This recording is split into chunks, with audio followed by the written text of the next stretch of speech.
Hey guys, we were there. Hey guys, welcome to the Livewell, brought to you by Digital Sportsman, where we get together with our community and talk fishing. The show's fixing to start, we're getting everything ready. But in the meantime, we want to tell you about our fine partners that not only make this show possible, but are companies that we absolutely love and stand behind. Groove Fishing, changing the norm of tackle storage. Sonar Pros, specializing in high-end installations across all electronic brands. Go where the pros go. Lipsticker Fishing, specializing in putting clients on giant Lake Lanier bass. Bill Payne's Guide Service. Fish with a legend on Lake Allatoona, seasonal smallmouth trips, or even get your sonar dialed in. Brooks Anderson Fishing. Guide trips and educating today's anglers on Lake Lanier. Big League Charters. Fish with a pro on Tellico, Fort Loudon, Watts Bar, and Chickamauga. Money Saver Lure Retriever. Designed to break your lure free from almost any snag. Fishers of Hope. Benefit fishing tournaments to help people in need. Serve IT. Industry-leading IT services for your business. Change the way you manage IT. Turner Tire. Jasper, Georgia's most trusted family-owned tire center. Atlanta Safe House. The trusted source for safes and gun safes in Tennessee, Georgia, Kentucky, and Alabama. And of course, Digital Sportsman. A new way to discover and book unforgettable outdoor experiences with local trusted guides. Go to fngo.com to get direct links to all our fine partners. Get ready and let's talk fishing.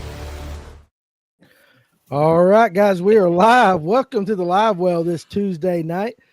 Halloween week, guys. It is Halloween week, as you can see. Can't hear anything. Who can't hear nothing? Is it Alex that can't hear anything? Leave it to Alex. But what you guys doing tonight? You guys, you ready for this Halloween edition? Clint and Dave, can you guys hear me? Everybody's good? Like that. See all you, Alex, can you hear us now? Huh? Alex can't hear us like that. I feel like he can't. He can't hear us. He can't hear us. Dave's muted. Holy smokes, they said. Listen, what's going on, everybody? Hey, listen, it's Halloween week. We are here. What an intro. And listen, there's not another podcast in America right now that's going to give you this kind of action right here. That's a fishing podcast. And so we're going to continue to do what we do here. And so glad you guys could join us. Let's go ahead and take care of business. You see it rolling down at the bottom. Toys for Tots, December 6th. Carson Fowler. Look at all you guys. We want you guys to come fish the Toys for Tots with us, all right? We want you to come fish it. December 6th, $5,000 guaranteed first place prize. Me and Tim McGuire are going to fish it. You got to beat us right there. So it's $80 to enter, right? $80, $60 goes to the pot for places 2 on down, depending on the number of boats. 20 goes to Big Fish. And listen, last year, Charlie Adams walked away with almost $7,000. And again, this is for the Pickens County and the Hall County Toys for Tots. They love the dice, dude. They love the dice right there for sure. For sure. But it's going to be a great time. Guys, if we have this much fun just doing this, imagine what we are live. If you guys get to come hang with us for sure. So again, hail Caesar. That's right. Brutus is behind you. Your wife is listening. Y'all really listen. I got something that if my wife is watching, I'm going to give her something to fuss about here in a second for sure. But seriously, glad you guys could come hang out with us. We're going to have some fun tonight. Also, too, that's right. This Saturday, Lake Blue Ridge, okay? Fishers of Hope is putting on a tournament for a young man named Matthew. I'm going to be fishing it with Tony Collum, all right? You guys, and it's a podcast guy is going to be there as well. I think Tim is going to be there with a partner. Jonathan Farmer is going to be there with a partner. If you guys want to come take us on, come on up to Blue Ridge. It's a $100 buy-in right there. And, of course, also, too, they're going to have a raffle and a burger plate and everything. It's going to be absolutely fantastic. Just notice the background. Guys, you ready? You want my real background right here before we get started? You're going to give it away that quick, huh? I think I should. Don't you think I should do this? I can't even hear him. Well, Alex, dadgummit, that's because you. Let's just show you what life is really like as Caesar right here. If Danny was a gladiator, he would get the thumbs down. Would I get the thumbs down if Jeremy Conkright? I added this background right here. What do you think about that right there? All right. Are those swim baits stuck to your forehead? They're actually two. What I got here, I got a Zoom Horny Toad. I got a Strike King Rage Tail, and I got a couple of Kytex in Spot Choker right here. So again, let me pull the rest of the guys back up, and then we can see Dave right here is a Fuzzy Dice. Absolutely, Dave. Look at that. He's poking me through the screen with his front thing right there. Hail Caesar, baby. And then Clint, what are you, Clint? I'm just a Bartlett bluegill, son. He's a Bartlett bluegill there for sure, I right can't there. hear Danny. I don't know why you can't hear me there. It makes one of us. Yeah. So can you hear me, Clinton, Dave? Yeah, I got you. Yeah. If you got me, it's just that. So actually, Alex, I think, is dressed up like Brooks Anderson. He's supposed to be a scoper, but tonight he's going to be Brooks Anderson right there. So anyway, hope you guys have had a great Tuesday. All right. It is Halloween week. We're going to have a little fun with this tonight. And Dave, that just don't look right. What do you think about that? Dave told me if his costume held together, it was going to be pretty good. Dude, it's a lot of hot glue. A lot of hot glue right there. Alex is left, so Alex will be back. Clint's arm muscles are taking up half the screen. Clint, give us a little flex right there, baby. Come on, give us some flex. There we go. There we go. Oh, hold on a second, Clint. Hold on, Clint. Hold on, Clint. Let's do this. Let's go on down. Clint, give us the arms.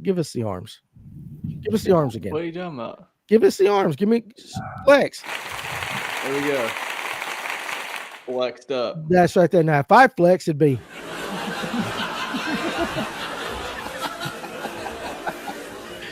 Now I know Danny ain't got no pants on.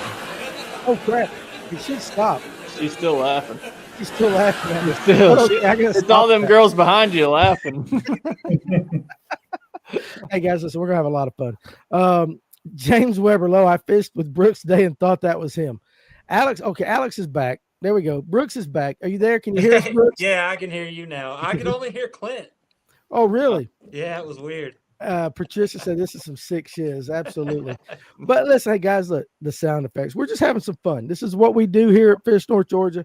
The angle of the camera with the dice just don't look right. And again, like I said, that I'm afraid of what's poking out the front on the dice. It's coming. Look what I'm saying. It's like it is what it is, gentlemen. It is what it is. So again, hey, listen, we're going to listen. Tonight is about having fun. This week, we're going to have some fun. Now, if you got a serious fishing question, absolutely, of course, we're going to talk about it. We'll talk about what the bite is and all that. But we also kind of want to talk about, we need Jackie on. This would be a good episode, Clint, to have Jackie on. It would have been. It would have been absolutely. It would have been like Hararine. No. This Dress up. No. outstanding. Yeah, no doubt. I can't even do that. There's a big black dice in my face, Coleman says right there. So, hey, listen, Take it one is what it is. Other corner. BBD, Shake that. Shake that dice. not BBC, BBD. Also on the Brooks today, are you sure that's not him? Listen, Alex hit me up and he goes, I can be Joe Dirt with a mullet or the mullet angler, or I can be a scoper. I said, dude, come as a scoper. And when he came like that, I'm like, that is Brooks Anderson. 100% that is Brooks Anderson shit. Pull this here we go right here. How is the scoper the safest outfit in the picture for sure? Wait till cranking and yanking He's shows the up. last one to get beat up at the bar. We're all getting in a bar fight, and Alex is going to be the one that's going to have to save us. Hey, you know what? Hey, listen, Dave, this is pretty cool. Look, check this out. Caught my first bass on a dice bait today. Cool. Have any of you guys, like, I have not fished a dice bait. Have any of you guys fished a dice bait yet? Clint, you probably have. Yeah, I've thrown it a lot. I've enjoyed it. It's not as like game changing as everybody thinks, but you can catch fish on it. But then sometimes there's days where you're like, oh, they're gonna eat it, and then they don't at all, and you're like, what? Like it's interesting. It's definitely like similar to the minnow bite. Like when I first got on a good minnow bite, it took a while to like really get a hold of it. But then as soon as I then all of a sudden, like it was lights out and I started smashing them on it. But like, it's kind of like a slow build with the dice. Is it better for smallmouth, you think? No, I mean, spotted bass, largemouth, smallmouth, they all eat it the same. It just depends on your like how you throw it. Like a lot of the smallmouth I've caught on has been on a drop shot, but a lot of the spots have been Nico, and a lot of the largemouth have been Nico as well. Gotcha. Hey, Alex, you fished it? What? No. No, excuse me. Brooks, have you fished it? No, I have not fished the dice. Dave? No, this is the only dice I got right here. You should throw it tomorrow. I have not thrown it yet, but I absolutely will. Danny, I like your costume because, guys, let me tell you something. Welcome to the land of Dan. This is what this is. This is the land of Dan. This is what you get. Who built the pyramids? Carson wants to know. I ain't got a clue, but whoever did, they were good at math. That's all I can say. Now, Jeremy Conrad said, I've yet to pull up to the lake and say the dice will do the trick. So, and Brooks has fished it. Doc Holliday's been on that. Danny, that's my sister in your background. Well, you should have raised her better. All right. That's all I got to say about that. But seriously, we were talking, we're going to have some fun with it. And again, like I said, we'll talk all your fishing stuff for sure. Even we'll carry on with what we were talking about on the lunch break today, as far as about like, we're getting a lot of rain normally in November, muddy water, colder temperatures, all that kind of stuff. We'll talk about that. But also too, we want to talk about kind of like in the spirit of Halloween, right? Some of the, I guess, how you want to say it, Clint, some of the close calls you might have had, some of the ghost stories you might have had, anything stuff on the water. It could be stuff on the water. Yeah. It could be like seeing some ghosts or almost being a ghost, Yeah, for sure. So, I mean, Clint, you've had a couple close calls on the water. Why don't you start us off tonight and talk about that? I've had quite a few, actually, more than I'd like to admit. I guess the first one that comes to mind back in the kayak days, back when I was fishing out of the kayak, I was fishing this little lake called Lake Junaluska up in the mountains, and it's a tiny little lake, glorified pond ultimately, but they have a dam. So at the dam, there's these gates that are about like 5.5, 6 foot tall, something like that. And so I'm fishing and the wind is blowing at my back, and I had a little 55 horse trolling or 55 pound thrust trolling motor on the back of my kayak as a tiller. So the wind's blowing me kind of into the dam, and there's these big floodgates that literally, like if you go over it, there's nothing but a 200-foot fall down to the bottom of the dam. And like you could actually fit through it. Like a lot of dams, there's no way you could fit your boat through it or whatever. But this one, it's like 6 foot tall gap. Like easily you could fall over the side. So I'm getting blown. The wind picks up and it's behind me. And so I'm trying to like be in reverse and trying to keep myself off the dam, but I'm trying to fish the dam. And then all of a sudden my trolling motor just cuts off. And I'm like, oh God. So I'm like floating towards the dam. I'm scooting towards the dam. I'm like, I don't know what to do. I'm sitting there like trying to paddle as best I can, and it's not moving fast enough. I mean, I have a 12-foot kayak loaded down with gear and a trolling motor, battery, all that stuff, like all this weight. And I'm trying to like not go over the edge. So I stand up and I grab onto the top of the dam, which is like a bridge walkway over the top of the dam. And I'm holding the kayak with my feet, trying to let the kayak is like halfway hanging off the dam like this. And I'm trying to like hold it as long as I could. And just as I was about to like pull myself up and like just let the kayak go over the side, I left the tiller all the way into reverse in case magically. And literally as soon as I go to lift up, it kicks on and kicks me back. And I fall down into the kayak and I'm like, oh shit, it's over now. And the kayak goes straight back. I got out of there. I didn't go over the edge. So you were that close to a 200-foot fall. I mean, I probably would have pulled myself up and been fine, but my kayak and everything would have been gone. But I mean, had I slipped off or when I fell back in, I could have gone back forward for sure. So that's absolutely crazy. Now, Ken wants to know how many of that's Mary. Okay, hold on, let me put this message. How many of the girls behind Danny does Clint know? None of them. Clint took that picture. Now this is something we can talk about this for sure. And I know none of them either. This is what happens when you can just pull up on the internet and you put toga party.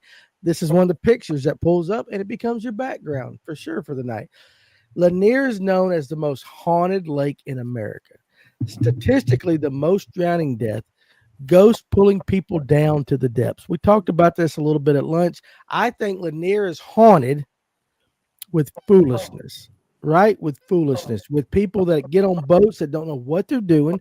They come up and they rent a boat, rent a jet ski, whatever. Or like I said on the lunch break today, they're 53 years old. They look at an island and they say, you know what? When I was 18, I could swim out to that island, but at 53, your ass can't do it. That's what I think Lanier is haunted with. What do you guys think about that? Especially the media sensation. And you guys know Forsyth County has a history.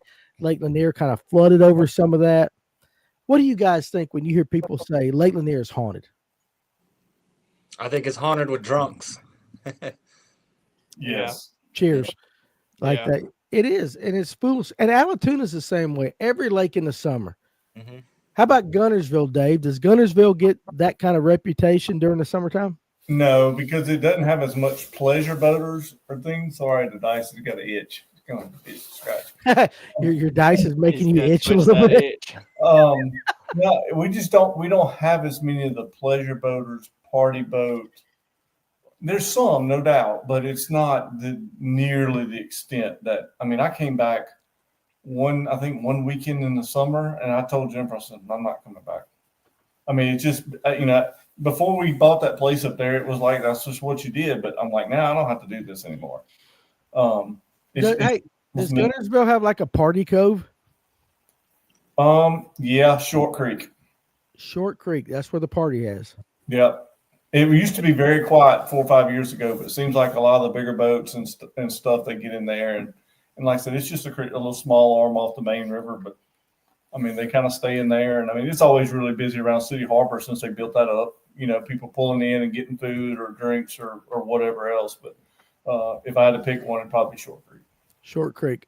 Alex, does the Lanier have a party cove? I think it's got more than one.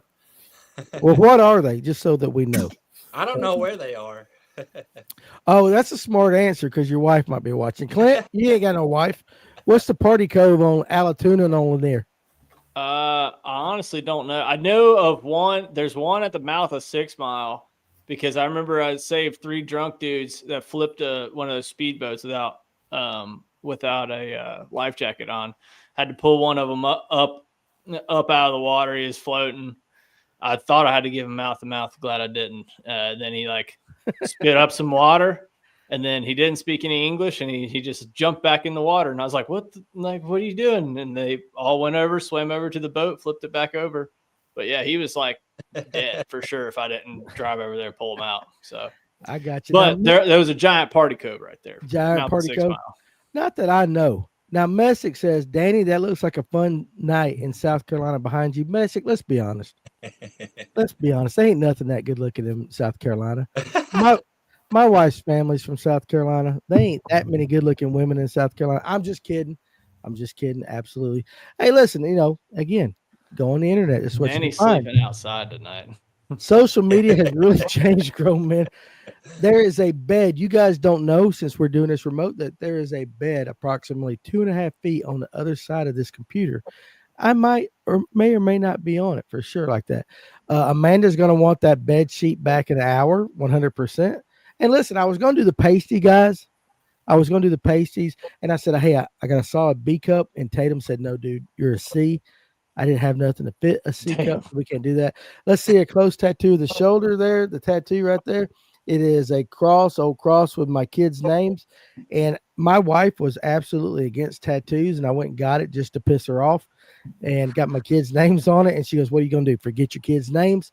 It's been a running thing in my family ever since. I got to get, But Jeremy Conkrite is true right here. Mm-hmm. Lake Lanier, any lake in the nation. Plain and simple, drunk people on the water. Drunk, inexperienced. That is the biggest problem. And unfortunately, when somebody has an accident on Lanier or another big major lake, especially Lanier with its history, Forsyth County, all that, we know all that. It's unfortunate people will go ahead and they'll say they'll say the things about it being haunted, but the reality of it is it's irresponsible people, not in every circumstance, but in a lot of them. You guys have been on the water on Lanier. You kind of know. You see guys, especially in the summertime, people come up from Atlanta. They're not really experienced on the water. They rent a pontoon or a jet ski, and they're flying. You'll be fishing a point. It's shallow. You're casting up in like 4 foot of water, and you'll see a pontoon come with about 22 people. They're just having a grand old time, and they're going right across that 4 foot of water. They have zero idea that the prop is about a half a foot from getting just absolutely yanked off the boat. Yeah. And you guys know what I'm talking about. Yeah, I see it all the time. Somebody mentioned today, Alex, on the on the lunch break about getting flipped. I think it was Bottom Outdoors, about getting flipped in a kayak from a bass boat. Have you ever experienced that? No, I mean, I deal with some pretty gnarly waves, but I've never been afraid that I was going to flip. I've been afraid that I was going to get swamped and sunk, but never afraid to get flipped. Are you one of the kayak guys that actually feels like if the people would stay on plane, it would be better for you as a kayak angler? Yeah, it would 100%, especially because they don't stop until they get close to you. Yeah. So they're trying to slow down, and it creates that big wave. And they're like, "Oh, sorry, man." And I'm like, "Yeah, I bet you are." For sure. Cumberland is pretty bad for drunk boaters. Unfortunately, alcohol does play a big part. Yeah. And again, I'm not against people drinking, having a good time, but you mix that with a boat on a major reservoir, and you can have some problems. Alex looks like the uniscoper. We didn't think about that, Alex. You look like Brooks Anderson, and you look like a bomber all at the same time. What do you think about that? That's funny. Listen, between you wanting to bomb things and between Dave poking me in the eyeball with his front little appendage right there, and Clint looking like the daggum little crab guy on SpongeBob. Look how you guys are amazing. Clint's outfit Brooks is here. Brooks, dude, look, right here's your doppelganger. Right here. Pull your mask up. Come on. This is Brooks Anderson fishing right here. Look at that. Hey, I'm Brooks. We busted 20 pounds today. And so it's awesome right there. Brooks owes me a fishing trip. Clint, let me ask you this. Tatum bought me a fishing trip with Brooks. When would be the best time of the year to jump on the boat with Brooks Anderson? February. Why is that? Because you're gonna go catch the giants, and it's gonna be fun. It's gonna be cold, but it'll be fun. Okay, there you go. So Brooks, look for me in February. Fred asked either that or here in like 2 weeks when you can go catch them. Fun. I like doing fun stuff. All right. Well, let me ask you this. All right, all you guys, because Dave, you can talk about Guntersville. Clint, you not only can talk about Lanier, but you can talk about the North Carolina lakes and all the stuff that you go to. Alex, Lake Lanier. You know, what's the best time of the year on any of the lakes that you fish? Take the spawn out of it. We don't want to talk about the spawn. To put an absolute monster bag. Dave, Guntersville. When's the best time of the year to catch a monster bag on Guntersville? Thanksgiving to second week of March. Okay. All right. Wintertime. Yeah. All right. Alex, you and your kayak guys. When's the best time for you guys? When do you get the most length, Alex? I busted the best bag I ever had in the middle of September. Really? Yeah. Okay. Well, hey, that makes sense. Clint, you're up in North Carolina. You're fishing those lakes above Georgia a little bit. Yeah. Best time for you? I would say November and December. Yeah, I mean, that makes sense. What do you think it is about November and December? The fish get cold and dumb. Is that what it is? And they're either feeding up for winter, but then also like their eyesight's not as good. They're kind of just making dumb decisions because they're like, okay, if I don't eat now, it's like eat now or forever hold your peace kind of deal. You can trick those big girls into eating. I got you. Tyler wants to know, Clint, what genre of fish are you? The orange-brown scales are throwing me off. So, Clint, exactly what is your costume today? Should be a bluegill. It's a little bit of sun on my belly or over here. Sorry, it's mirrored, so it's a little weird. Yeah, I got the spiky fin. See, I'm all backwards. Got the spiky fins over here. I love this damn fins show. over here. Brazil said, I'll send you guys some pleasure boaters from Pickwick. We have plenty of extras. Brazil, don't send us nothing, right? We don't need any more. We don't need nothing. Now, cranking and yanking. My favorite guy from down south here. Clint's fish is looking up Danny's skirt. The cool thing about this show is, guys, you have no idea of whether I have pants on or nothing under this. You guys can make a prop bet. We might pull it out later on. We're not going to pull nothing. Oh, don't. Please don't. Pontoon Jody says, settle down. Listen, Pontoon Jody, you know how us Georgia guys are. We're fun down here in Georgia. Doug Rice says, Allatoona Cocktail Cove. That is the fun part. Bass time with Diaz. Flamingo Cove is party central in Allatoona. I just don't see Allatoona as a party lake. I mean, when you draw down in the wintertime, it's kind of hard for you guys to party right there. Christopher Brown. Lanier has that reputation due to the fact that they flooded grave sites. Yes, they did, Christopher Brown, 100%. But I think it's accentuated by people that really want to push, and they want to push a narrative, right? 100%. They Because flooded grave sites on Fontana up in North Carolina. You could see them on scope. Like, and they don't never talk about that place being haunted. They pulled bodies out of Fontana. It was like barrels of bones, and it was like 30 people in each barrel or something like that. Crazy. A couple of years ago. They never talk about that place being haunted. Like, if anywhere is haunted, it's Fontana. But is it really? Well, let's be honest. Look, Lanier it gets that reputation from Forsyth County. I grew up in Forsyth County. I know the history. I understand the racial problems that Forsyth County had, but that stuff was dealt with, like not dealt with, but that's 20s and 30s. When did they flood Lanier? The 50s, 60s? 50s. Yeah, 50s. So it's a narrative that people like to do. They like to throw it out on social media. It's great clickbait. Okay. Pontoon Jody. She didn't know what the hell she was getting into tonight. He got on a sheet, and Pontoon Jody, that's all I got on tonight. That is it. Let's pull up the next one. All I got's on is a bluegill. Yeah, what's he supposed to be? That little baby that shoots love arrows on Valentine's Day. Oh, Cupid. Listen, I could be pom-poms. I could be Caesar. I could be Cupid. Whatever your imagination, wherever you want to go. No telling. Okay, yeah. So listen to Cranking and Yanking. Now he ain't Cupid, but rhymes with Cupid. So I think Cranking and Yanking is calling me stupid. Messick Outdoors. Y'all need to get matching tattoos. No. We need to come up with a Fish North Georgia tattoo. Would you get one, Dave? I would get one. Alex would because he's cool. Dave is not cool. Clint, would you get a matching tattoo? No shot. Why? Scared of needles. Do you have any tattoos? No. You don't want to get a tattoo? Mm-mm. You don't want my name or my company on your body at all? If I got any tattoo, I would put NAME on my back, on my butt cheek, so I could bet guys at the bar and be like, "Hey, I can guarantee you, I got your name on my ass." Is that what it is? Mm-hmm. Fish North Georgia tramp stamp. We should get a tramp stamp.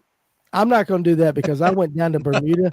No, I went down to Bermuda and there were guys in like, what is those really tight, skinny, small swim shorts? Speedo? Yeah, and they had those guys in Speedos that had the tramp stamp, and you knew they played for the other team. That's all I got to say on that.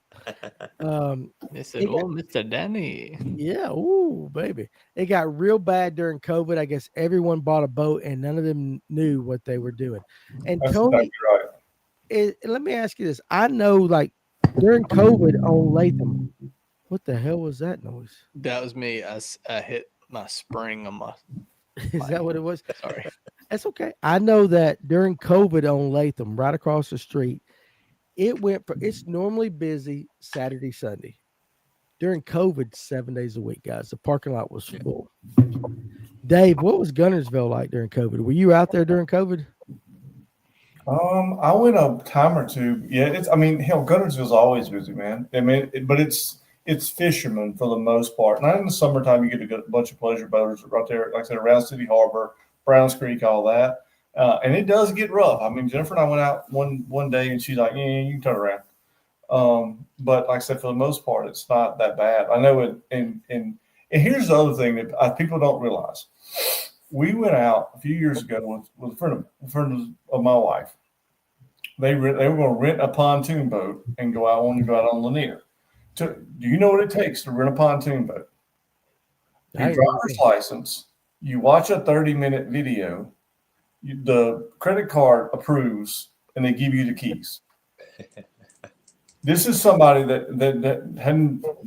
People don't drive boats. They just rent them, and that's running around out there. And I think that's one of the reasons Alabama passed that law, that boater safety thing, that's gotten a few guys in trouble and had to sit in the parking lot for tournaments and watch the safety thing, is because of that, for sure. I got you. It makes sense to me for sure. And like I always talked about the orange Armada. Everybody went to Walmart and bought an orange kayak. And Alex, you know the kayaks I'm talking about because you're a kayaker. We'd be sitting. What was it called? The what? Dolphins. Dude, we'd be sitting on Allatoona. Not Allatoona, excuse me, Hickory Log, and we'd be fishing. And all of a sudden, about 8:30, 9 o'clock, you look down in the distance, and here it comes. Here comes all the orange kayaks. The Armada is coming like that. Yeah. And it's always some middle-aged or older people like that, and you're fishing a point, and you're like 20 feet off that point, and you're casting to it, and they come between you and the bank, and they're like, how you doing? And you're like, normally I'd choke the shit out of you, but I'm going to let you pass right now because it's COVID. And all that stuff.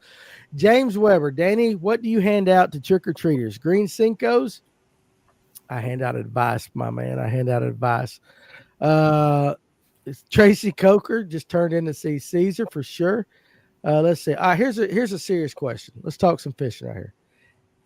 Dave, I have a 2-day classic Saturday and Sunday on Nickajack. So Saturday's on Nickajack, Sunday's on Chickamauga. Put me on them. Dave, Clint, you guys can answer this. I fished Chick a little bit, never fished Nickajack. If you were fishing those two this Saturday, what would you be doing? Dave, start off. Grass mats wouldn't be a bad start with the drop we got in temperature, especially with it getting cooler. Those fish are going to try to tuck up under something that's got any kind of warmth.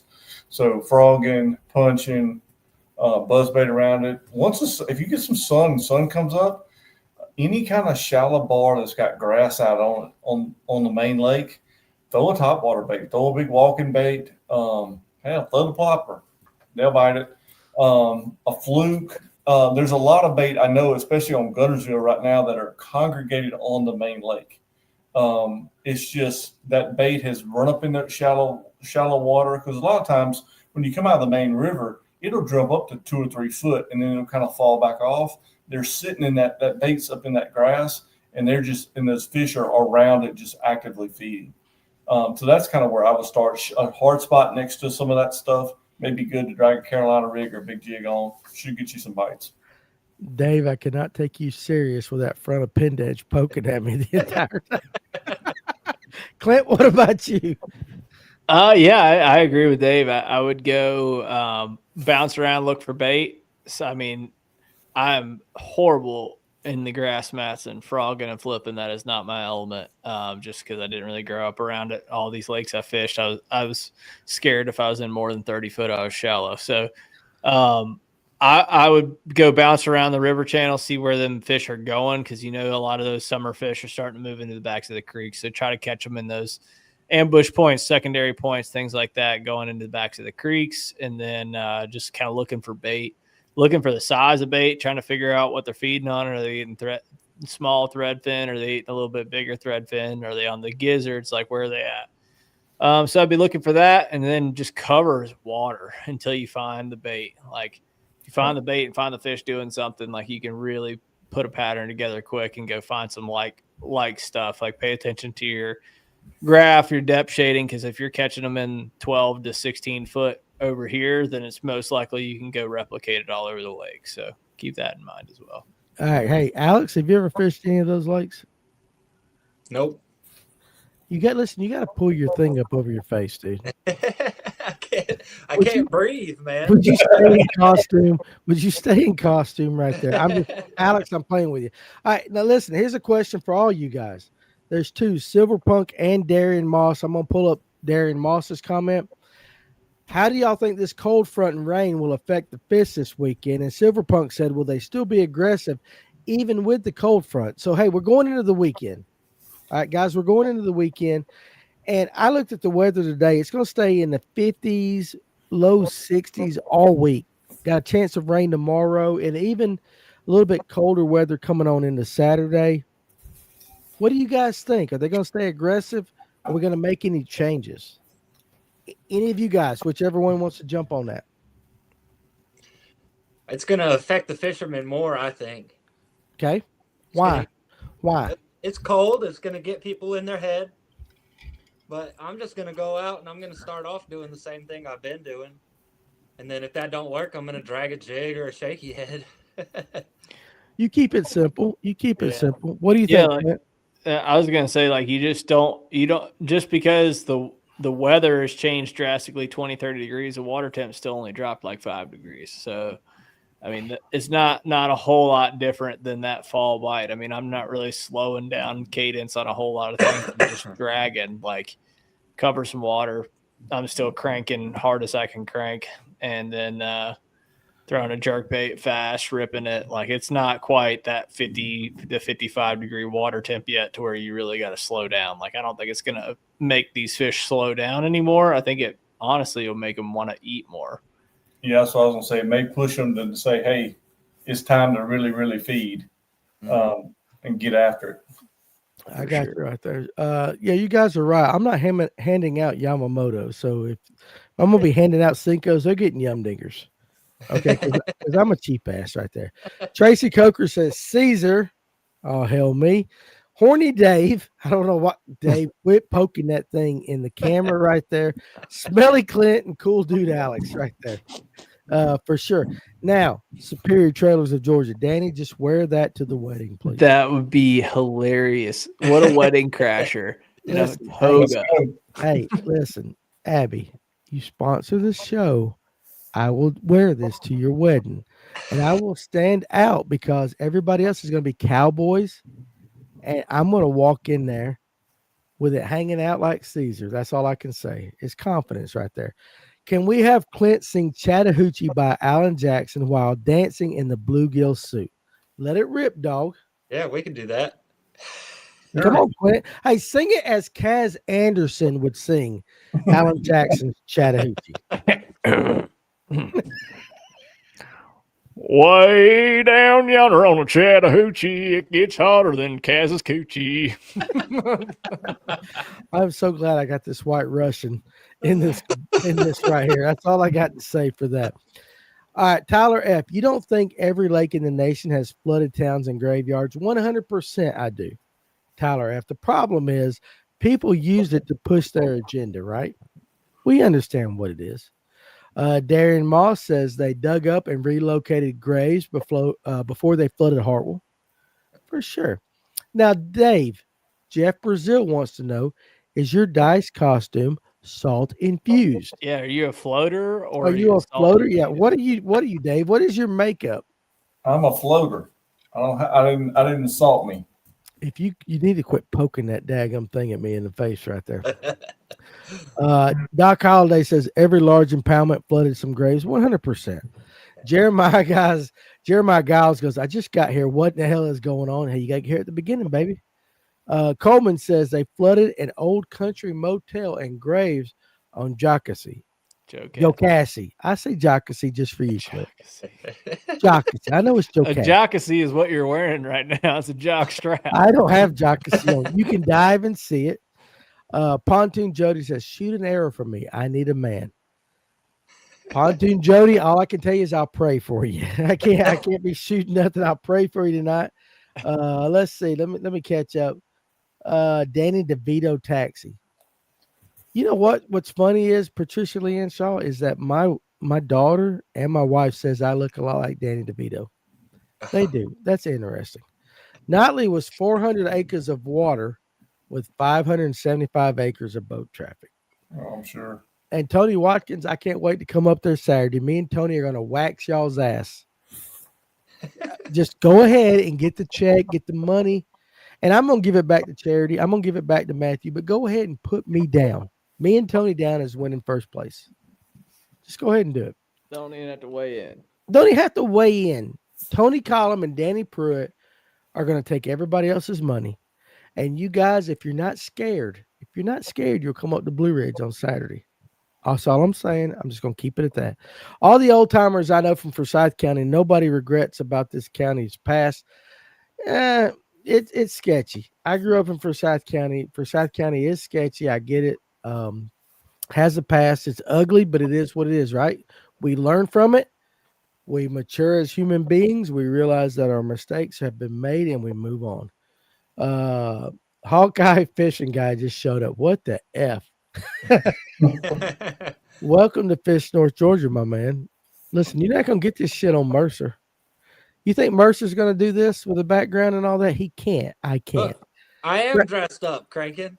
Yeah, you are. Yeah. So listen, I'm a Alex, stereotypical live scoper. he is Brooks Anderson tonight. And I love Brooks Anderson. I absolutely love him. All right, here we go. Tyler Shellnut, serious question. What's y'all's go-to Nico worm? About to place a boat restock order, and I need to make it count. And I'm going to let Dave answer this first because whether you say Nico or chicken rig, it's about the same thing. And I throw the worm that Dave throws because Dave throws a chicken rig. Dave, what is your worm that you like to throw? I throw a regular Zoom trick worm. Like I said, I don't really throw a Nico that much, not in the true sense. I do a Texas rig, whether I'm on Lanier or Gunnersville or wherever I'm throwing it. But it's always a Zoom trick worm. And what color is it? You see, it's 3 colors: green pumpkin magic, watermelon candy, and electric shad in the fall.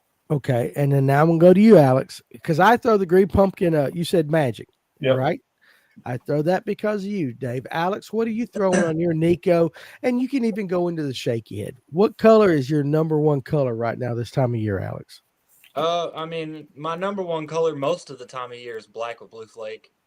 I'll throw a stick bait on there, swagger stick or a Senko. But I also like the Magnum hitworm in blue fleck. It's like purple with blue flakes in it. I got you. All right, Clint, what about you, buddy? I've always liked a Senko on a Nico rig, and I throw it a lot. But we're coming out with some new ones that should be hitting the market here in about. Hold on a second. When you say we, you talking about cast? You talking cast, Clint? Huh, Clint? Are you nodding? Are you not? Come on, I got you. Come on, baby. I like that stuff. Oh yeah. So there's gonna be some worms for us to fish because we've been mintering about and top water and all that fun stuff. But sometimes you got to make them eat a worm. So that's right. And you know what?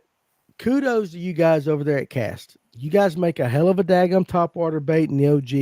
You guys make some of the best swim baits around with the Echo and the Prodigy and everything. Why not? Why not go ahead and jump into the worm market? And the hardest thing is like, how do you reinvent the wheel, right? Like what makes our worm different? And so there's a lot of cool different things that make this thing different. And it's not just your standard Billy Senko or trick worm. It's a pretty cool Nico worm. So I love it. Absolutely. That's all I'll say, but keep an eye out for sure. So we've been prototyping that. Keep an eye on Ryan Hanks's post. Sometimes he accidentally lets it slip a little bit. So right. It just depends on whether he's drinking or not. I love Ryan Hanks. Let me tell you something about Ryan Hanks with Cast. I will say this. We're buddies. I'm not sure that there is a harder working guy in the fishing industry right now than Ryan Hanks. I couldn't agree more. You know what I'm saying? Like more passionate. I want to say like he works really hard and definitely one of the hardest working guys, but there is no business owner in the fishing industry that is more passionate than Ryan Hanks. 100%. And that's what I'm saying. It's like, listen, we all have buddies that own companies. All of us, Dave, Alex, we all do. I will say this, and I'm not blowing smoke up Ryan Hanks' ass. That joker is working. He is cutting deals. He is absolutely getting it 24 hours a day, 7 days a week. And he is one of the few guys that, you know what, if you have a problem with Cast, something with Cast, you can actually get Ryan on the phone. He'll answer you. You know what I'm saying, Clint? Yeah. 100%. Not many company. You can't call any other company really, unless it's just a couple of dudes or a bait maker or something like that will actually answer your phone calls and help you with your problems. And that's the amount of people he like talks to, and he'll end up talking to him for like an hour and a half about fishing. And it's like the dude had a question of like, I don't know what a jig head is. Like it's crazy. Like I can't talk to Ryan on the phone because a 5-minute conversation turns into 2.5 hours. Yeah. And he you know what calls I'm me saying? when I'm on the treadmill in the mornings now, and I'm trying to learn how to run at a conversational pace. My conversational pace is getting a little better. He's helping me with my Better you than aerobic me. Better you than me. He's gonna fuss at me because I never answer the phone. Serious question right here. Bottom line outdoors. Let's see if we can pull it up right here. With a spinner bait, what time of year would you guys use a white blade? Right. Now, Yeah. let's preface that when Saturday night I had Dana with FCP Fishing on. He talked about a total chartreuse thing. He has confidence in that. White blade, a little bit different. Clint, you said right now? Right now, for sure. Especially that bait, they're feeding on a lot of thread fins, stuff like that. Those white blades are. I like white or chartreuse, something just plain and aggressive. Because like summertime, you're more on that chromy, flashy stuff, and then once that water starts to stain up a little bit, turnover-y, like getting something solid never hurt nobody. Dave, you throw a white blade at all? I throw it in the mornings Why? till the sun comes up. Yeah. And then it seems like they bite the silver on Lanier. They always bite the silver better to me after the sun comes up, as long as it's not dirty. If it's clean, I keep it moving so fast. I think that they don't get as good a look at it. But I mean, I burn a spinnerbait on Lanier. It's stupid. It is. That's stupid. official me. I mean, it's waking under the surface. It's never more than 6 inches deep. I get that too. Now, Doug Rice says, I throw a white spinnerbait during the shad spawn, but I will throw it in about any condition. I do hear more about white spinnerbait blades during that. Alex, as a kayaker, you're on Lanier all the time. White blade on a spinnerbait, you throw it, yes or no? Gold or silver? You don't even mess with the white. No. He scopes. He doesn't throw a spinnerbait. I throw most of the time when I'm throwing a spinnerbait, it's at night. He throws me. Dave, if you poke that thing at me again, I'm going to have to take you off the show. Quit poking your front appendage at me whatsoever. All right. Here's a good one. Now, guys, I'm going to have to go take a Caesar bathroom break. Clint, I'm going to let you start Caesar with pal piss. Listen, this white Russian, I'm telling you, it's doing the trick. You look like a white Russian right now. I look like a white Julius Caesar is what I look like right now. Steven Seagal movie. Whatever it is. You can call me Jackie Chan. I don't care what you call me. I got to go to the bathroom. Greg wants to know, what's the juice for Hartwell this Saturday? We'll go Clint, Dave, and Alex. If you want to chime in, you can chime in. But Clint, go ahead. So funny enough, I just got off the phone with one of my buddies who guides on Hartwell. Won't disclose his name. Anyway, he smashed them today on a white buzzbait, and he was hitting like seawalls and docks with a white buzzbait. So keep that in mind. He also said there's still some fish in the brush out deep. He said a lot of them are just moving so fast chasing bait. So keep that in mind as well. Looking on those, they're still on those points and secondary points, starting to move back to the creeks, but not quite yet. It's not quite cold enough for that. There's a lot of largemouth up shallow, not necessarily the backs of the creek, still on those main river channel stuff, and then secondary points as well. So keep that in mind. I kind of go run and gun and look around your same standard Herring Lake stuff, your top waters, your flukes, cranking, jerking, and then throw that buzzbait around a little bit on some structure. You got to catch some bass. All right, Dave, what do you think? I agree with most of that. The times I fish Hartwell in the fall, we've done really well. It's been spinnerbait more in the morning, and then I tend to run to the kind of main lake, like big creek arm, river arm docks, and throw a fluke around there. A lot of times you actually see the bite. The largemouth will be tucked up on those docks. I know I captained a high school team down there that caught 17, 18 pounds one day, and it was mostly on flukes. And then I had one dragging a jig behind that, and we were catching the aggressive ones, and the kid in the back was kind of cleaning up with a jig. So that worked pretty well in there this time of year. All right. And Alex, you want to add anything to that? I know you're not a Hartwell guy, but maybe you could add something. No, I've never been up there, but I would probably do, the docks and the seawalls. But I'd also do like shallow laydowns. Mm-hmm. I can see that. Cranking and yanking. Cold front shut them down here. I went to the back on a cove, which is where I always go, and only caught 4. Went back out to the main river, and there were bait balls everywhere. I guess this time of the year too, you really it's all dependent on the bait, right? Well, it also he's fishing a whole different ecosystem than what we have here. Yeah, it sounds like he's scoping bait balls. He's cranking and yanking ain't scoping nothing. No, I'm talking about man optics, son, with his Man. eyes because he's fishing in 4 foot of water. He's out there. I mean, those lakes they cool down a lot quicker than what we have here. There, a lot of them are shallower. Really? It does, yeah. Those largemouth there, they don't like the big cold fronts. Now, after you get about 2 or 3, then it really gets good. But that first cold front's usually brutal, just because it's not real deep. If we're rolling around on Lanier and it drops 4 or 5 degrees, that's a big deal. But a lot of times the whole lake might not be but 15 feet, 20 feet at the deepest. Right. It gets affected by weather more than what we see on these bigger reservoirs. I got you too now. Doug Rice says, bottom line, the white blade works good during the shad spawn. We hear about it talked a lot more during the shad spawn, Doug. Absolutely 100%. Jeff Hoffman, Doug, we were throwing the spinner bait with white blades today and catching them on Lanier. Do you guys see the white blade more in the fall or, like Doug says, during the shad spawn?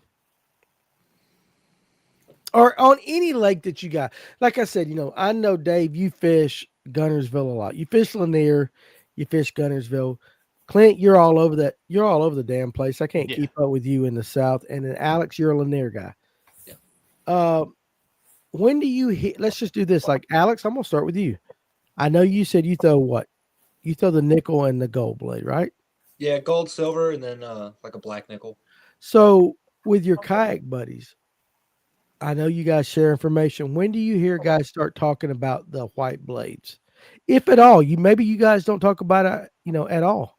The few guys I know that throw white blade will throw them year round. Really, year round? Yeah, I don't think you really have a time limit on it. Is it more of like dependent upon the cloud cover, the light that you got?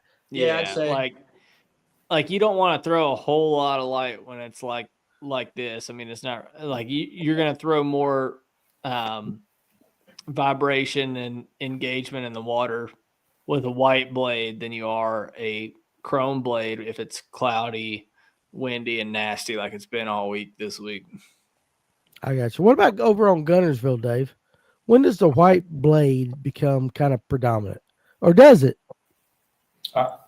Here's the deal. I don't throw the same spinnerbait that I throw on Lanier. So, like, literally, if I come to Lanier, I grab my Gunnersville spinnerbaits out and put my Lanier ones in, and then vice versa. I actually throw a white blade on there year round, with the exception of the shad spawn. At that point, I throw 2 big willows, like yay big. But my spinnerbait that I throw actually is usually a gold willow and a white Colorado. That's my go-to for the Coosa River, everywhere but these herring lakes. And it's just such a light wire, you can't move it fast enough. I can't make them bite it over on Lanier. Trust me, I've tried. But my go-to on every other lake, it's got a white blade on it. I throw it all year. I got you right there. So Silver Punk, where's your comment? Dave, if you eat on a bag of Fritos, you'll be that gee crack bait. I don't know what Fritos has to do with it, but that's what Silver Punk said right there. Guy B, serious question. We'll start with Dave, then we'll go to Clint, and then we'll go to Alex. What are your top 3 baits for November? Dave, what's your top 3 bait? And it doesn't matter whether it's Lanier, Gunnersville, wherever you're at. Give me your top 3 baits. A-rig, fluke, chatterbait. Okay, Clint? I'm going to go a jig, like a finesse, more like a thin wire, 3/8 queen tackle peanut jig, probably somewhere along those lines. God, it's so hard. A jerk bait, and then some type of minnow. I'd probably go like a 5.4 Echo. All right, Alex. Jerkbait. Underspin with something on it, like an Echo or Prodigy or something, and Underspin's a good one. got to go with Yeah. a shaky head. For sure, I got that. Ken. Oh, Ken. No man in a bed sheet should be telling another man he's going to wax another man. Listen, that is supreme confidence, Ken, when you can wear a bed sheet and say, I'm going to wax your ass on the next tournament. And also, you got to understand, I'm looking at Dave right here, and his front appendage is just poking at me the entire time, and he is shaking it on purpose. It sounds like you're intimidated. I'm intimidated by that damn piece of foam looking at me. Well, I got bit while ago and I lost an appendage, so I'm wounded. Let's see. How about I like how you didn't put an appendage where the appendage is supposed to go. Exactly right.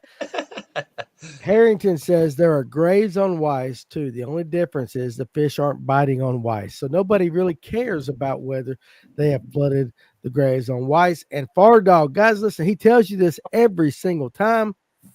Hey, hit that like button. Hit that like button. And also, too, if you're not subscribed. And I've seen a couple of guys join the membership today. Look, let me pull myself up for a second. Right here. Let me take this off. If you are a paying member of the channel, all right, at the beginning of each month, we have a drawing. And this month on November 1st, let me see if I can get it right here in the camera. Ashley's face is all over Ashley's face is on it. There's a Spro JC Elite. It is a 7-3-1 bait caster reel. At the beginning of each month, if you are a paying member of the channel, whether it's at the $4.99 or $9.99 level, $4.99 gets one entry into the drawing, $9.99 gets two. You're going to get this. We're going to draw this Thursday night to see who gets this JC Elite reel. And guys, by doing that, you're helping us, especially with what all's going on, to kind of rebuild our studio and everything. You're supporting us. And so we appreciate that. And we're going to try to give you, a very cool prize. And Thursday night, if you are a member, you will have an entry to get this JC Elite reel right there. So for sure, help us out. And we'll continue to bring you this. Listen, you can't get entertainment like this anywhere else right now. You're not going to get Mercer. And I watch Mercer. Or Luke Duncan, and I watch Luke Duncan, and I love their programs. But you're not going to get a damn man dressed like Julius Caesar with a bunch of hot college girls behind him. A guy in dice bait. He's in a dice bait over there. You got a guy dressed like we think is a bluegill over there for sure. And you got a guy that's dressed like Brooks Anderson. And we're trying to help you guys catch more bass. You're not going to get that on any other channel on YouTube right now. So if you feel led to do that, if the Lord feels, puts it in your heart to support us, we're going to give you a chance to win something pretty cool. And we've got this one, and December 1st, we've got the high speed one for sure coming up. But appreciate you, Far Dog. You guys like the channel. If nothing else, give us a like and a thumbs up. And if you're not subscribed, what the hell's wrong with you? Subscribe to the channel. Now, KP says, ain't no Japanese angler throwing a dice bait that big. Dave, if you were being thrown right now, what pound test would you be thrown on? Oh, I'm 50 pound, baby. At least 50 pound braid. That's no doubt. All right, Far Dog wants to know who is dressed as a brush pile. We don't fish brush piles on Lake Lanier. Nobody cares about brush piles, Far Dog. That must be an Oklahoma thing. We have no idea what you're talking about with brush piles. I'm just kidding. You know that, of course. Brad Silvers. Dave, would you fool running to the current at the dam on Nickajack or just focus on the weeds? If you were going there this week, what would you do? That wouldn't be a bad option. You just got to know your way around up there. And the big thing is if you've got enough battery to stay put up there. That's the hard part about fishing in those environments. And like I said, that really got it. I'm not going to say exposed, but it got pretty exposed. So I'm wondering how much company you're going to have when you get up there. Now there's some giants, smallmouth and stuff up there, but like I said, the big thing is, do you have enough battery life to stay up there and stay where you need to be holding that current? How about I know Clint took off to the bathroom probably. I see him right there coming back in. But what about this, Dave and Alex? Are white blades good for muddy water? And we talked about that today on the lunch break. With all the rain that we're having, guys are going to go out this weekend. We're going to be fishing Blue Ridge. The backs of some of the creeks are going to be muddy. Mm-hmm. I don't know how Gunnersville gets. I was only on, there one weekend with you. But Dave, start off with this. Would you ever throw a white spinnerbait blade in muddy water? On Lanier, yes, I would. I don't get a lot of times when it's muddy, I'll still throw a white spinnerbait. Whether it's got silver blades, gold blades. Like I said, that's just my spinnerbait on Lanier. Like I said, I'll mix some chartreuse in it, but more times than not, it's white. So like I said, I throw white blades at low light, cloudy days, and then like I said, I'll switch over to silver when it gets sunny. Just a little more flash. Alex, I'd ask you that question, but you've already said you don't throw white. No, yeah. The spinnerbait that I got tied on to go throw Sunday has 4 willow leaf blades on it. Really? Yeah. Good choice. What brand? It's a Battle Baits. Battle Baits with 4 willows. Yeah. Clint, you ever throw anything that with that many blades? I've got a couple with 5 that I throw a lot this time of year. It's like a guy over on Murray makes them. I don't even know what they're called. I just get them through one of my buddies, and they're like 5 super tiny ones, especially because when they start feeding up on that tiny bait here in a couple, 3-4 weeks. I like it. All right, there you go. Kevin says shad spawn or off color water. Kevin, you don't want to let Miss Terry watch this episode with me right now in this. You don't want her to see this, buddy. We don't want to do that. We don't want to have problems at your household right there. Bill Bates, been making some chartreuse spinnerbait since watching Dana's video. Dude whacks him. Thank you for having him on. How about this? That was a guys? cool show. I enjoyed that one a lot. The cool thing about Dana is Dana keeps it simple, right? He doesn't do a lot of different things, but what he does, he believes in 100%. This is what I throw. This is when I throw it. I have confidence in that, and he does not venture at all. I want to ask you 3 guys, have you ever even thought about throwing like a bucktail jig like Dana throws, or the fluke on a ball head jig? He throws it, he lets it get down to the bottom, pops it 3 times. It's a very simple thing. He does the same thing with his hair jig. Do any of you guys throw a hair jig at all? Yes. Yes. I throw it a lot. Okay, so Alex said no. Clint said yes. Dave? Yes, sir. Okay, so Dave and Clint, you guys can talk about this. The hair jig or the jig and fluke. Is it a good time right now? Not quite. Not quite. I mean, Dana's probably catching them on it, but I'm not. I throw it a lot different than he does, though. I'm scoping it like a minnow pretty deep. Like I'm talking like 30 to 80 is where I'm typically throwing them, and I'm still throwing the super light like 8th, maybe a 3/16 or a quarter. I like Juice's jigs are pretty good, hair jigs, especially like if you want a good hand tied jig that's going to last you a really long time and look really good in the water. It's tied right, it's tied good. They're really hard to get, but they're really, really good for a reason. That's what Rob G placed really well in Smith Lake on them. I know Matt Pangrak's done really well on them, but Jarrett Morrison with Juice's jigs, those things are legit for scoping this time of year. And going into the wintertime, I like them a little bit more when that water gets like 50, like in that 45 to 50. That's more so because it just has so much action without having to do anything. But like what Dana was talking about, I mean, he's catching them on it year round. It's just a bait fish imitation and playing around with it. How do you throw it, Dave? Well, for me, the hair jig is more of a summertime when those big gizzard shad get out there on Gunnersville.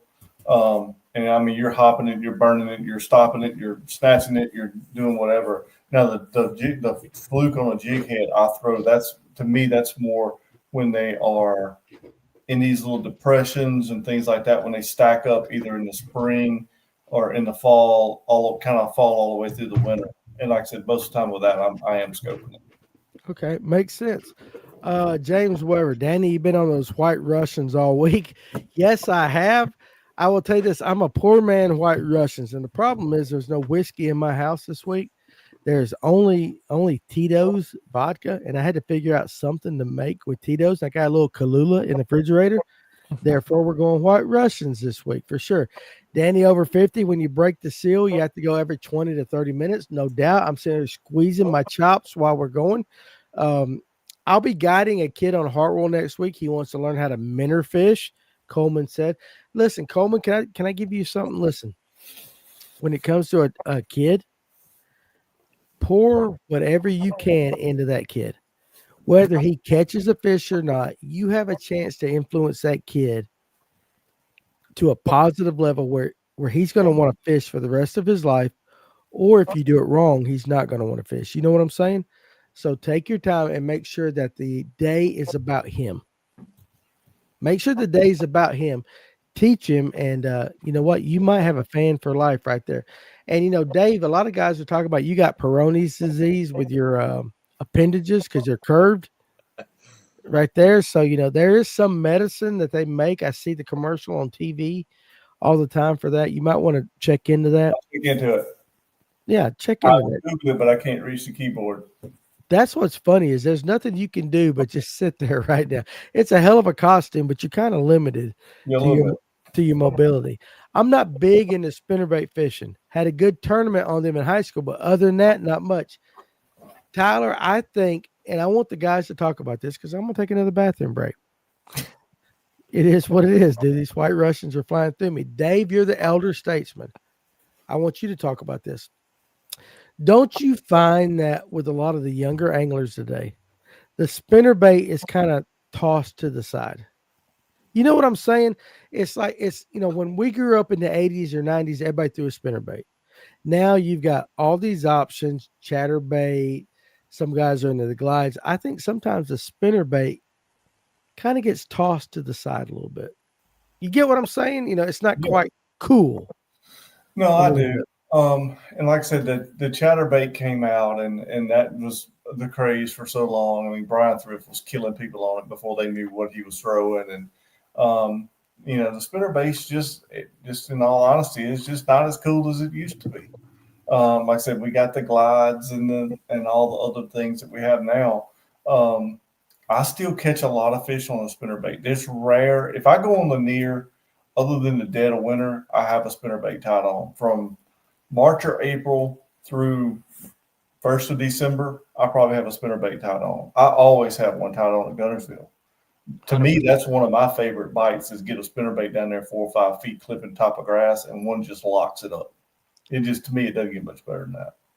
For sure. It's such a versatile bait too. Like I know we were talking about on the lunch break the other day of dragging a spinnerbait like a jig. Like you can do so many different things with a spinnerbait. And I feel like I fish a spinnerbait a lot more than what we're saying. Like people are forgetting about them because like when I had it before scope, I threw it a lot, but now I got so much confidence in a spinnerbait.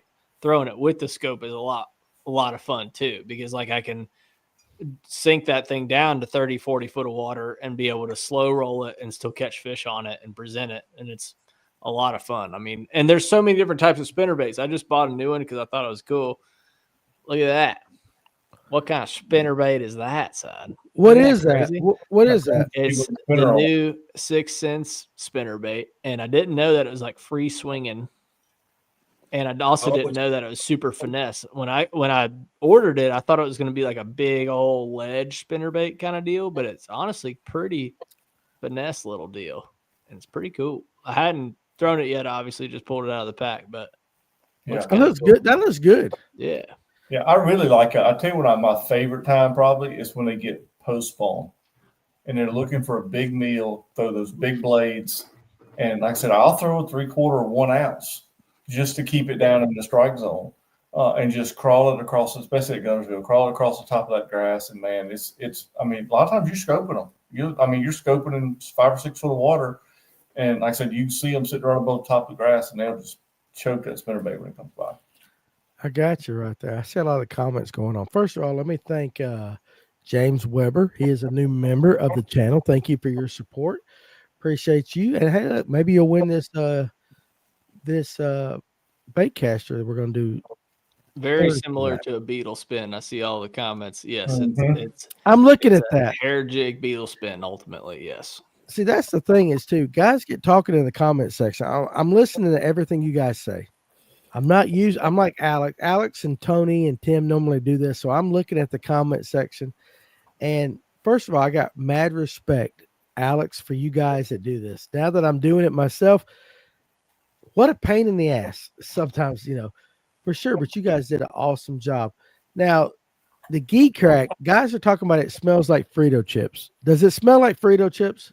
It's like Fritos and bad. Never mind. Is it a bad Saturday night, like down at 5 Points? I mean, I've never experienced that, so I can't speak on that. Clint, you lie like a damn dog. We know you hang out at 5 Points for sure. Bottom line. Okay, hold on, let's do this. Eddie G, Clint, how do you rig your 5.4 Echoes? On a jig head. I'm just kidding. It is actually on a jig head. Lately, I've been playing with the new ghost jig heads that we've got with queen tackle and cast. It's pretty cool. So those are pretty sweet. I like a lighter jig head. A lot of the times I'm throwing an 1/8 or a 3/16. I really don't go much heavier than that, even in the wintertime when they're super deep and things like that. I know a lot of guys this summer have been throwing it on like a half and just burning it away from them. So that's another way. But just when it comes to rigging that thing up, you want to just rig it up like you would a standard minnow on a jig head. But instead of putting it down the center of the nose, get a little bit closer to skin hooking the back of it. Helps it roll a little bit better. I don't like the guys that are putting it like super on top of the bait. I think it's just too much roll, a little too much action. But I mean, you can really just play around with it and figure out what the fish want. A lot of times, especially like when that water starts cooling down, I'm not even shaking it. I'm just straight reeling it. And then with that 5.4, it's just such a good size for that herring this time of year. So I definitely lean on that. But then when them threadfin get super small, like this weekend on Fontana, I was around a lot of small threadfin. I put the 275 as a sneaky bait because it's basically the size of a crappie jig, and a lot of guys don't throw a bait that small.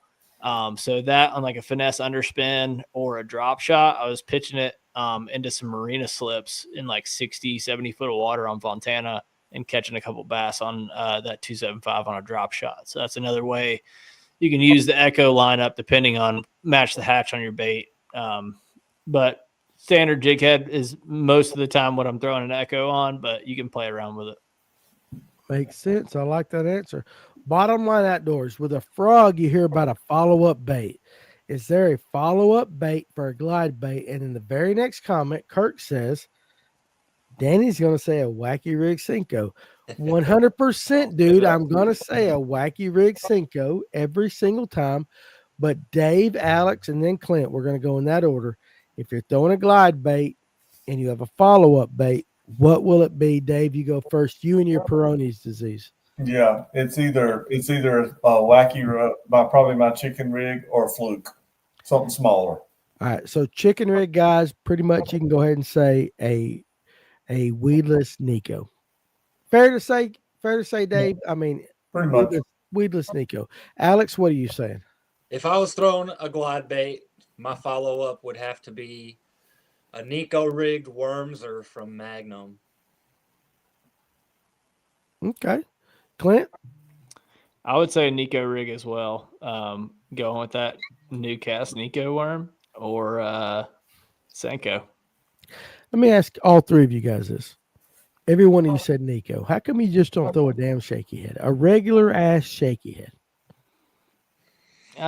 Different fall. It doesn't fall slow enough. Like you got to think with a glide bait, you're in that top 10 foot of the water column, and you don't want to slide something that's going to blast down like a shaky head or spiral down. Like you want something that's going to float in their face, just like that glide bait was. Okay. All right, you guys agree with that? Yeah. Dave, Alex, you agree with that? It's kind of hard to look at Clint with that damn big ass eyeball on his forehead and that fish and take anything he says seriously. It's like pulling down on my head so hard too. I feel like I'm like, Hey guys, I know. looking through the light. Look over the comments here. I love the way you change your voice. Now, guys, listen. I had a gentleman reach out to me, and Doc Holliday put this out there because I asked Doc, if you have any experience on Lake Jackson, we're talking the middle of Georgia. I've got a high schooler that's never fished Lake Jackson at all. He's got a tournament there in a week or two, and the no info rule starts in 2 days. If you have any information on Lake Jackson that you guys could share that I could throw, that way to that young gentleman, let me know. We want to help him catch fish. That's what we're all about. How about this? Dave. Here we go. Where we at right here? Dana was killing it on Gunnersville with that chart spinnerbait. Dave, you're on Gunnersville a lot. Mm-hmm. Is the total chartreuse spinnerbait something that you would throw? And if not, why?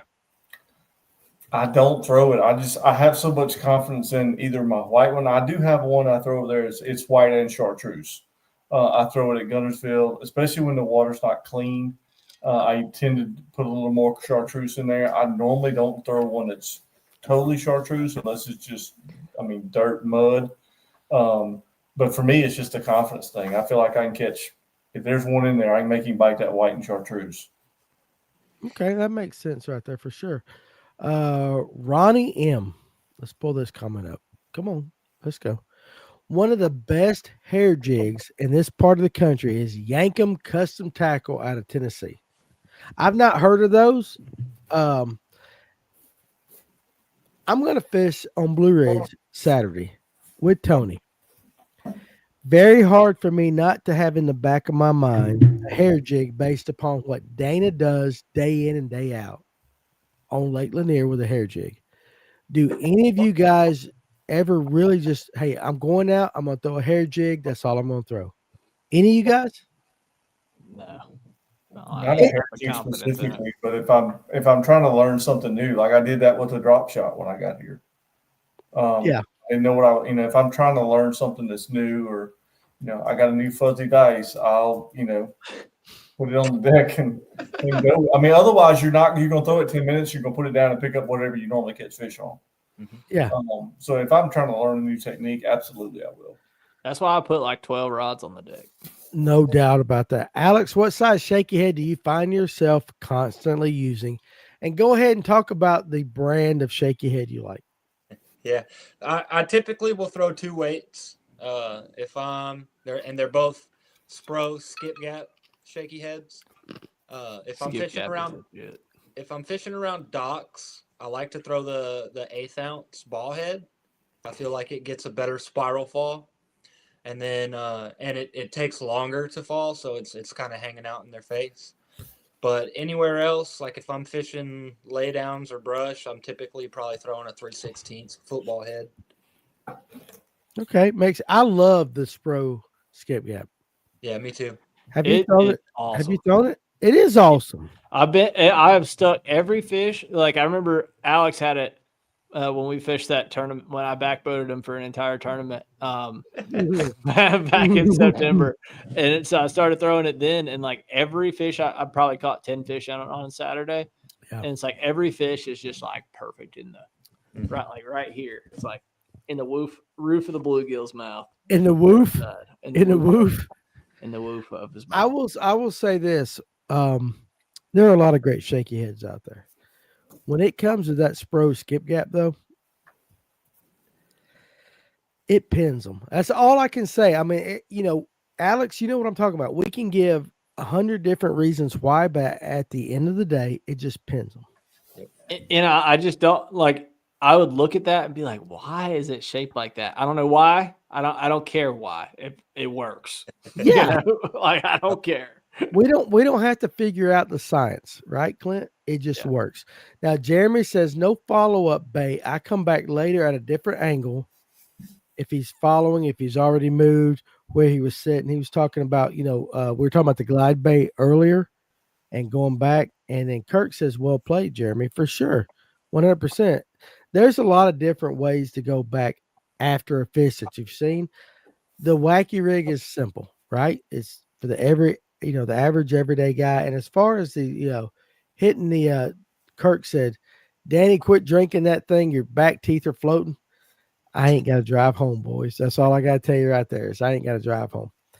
Where was this question at? Doug Rice, question for you guys.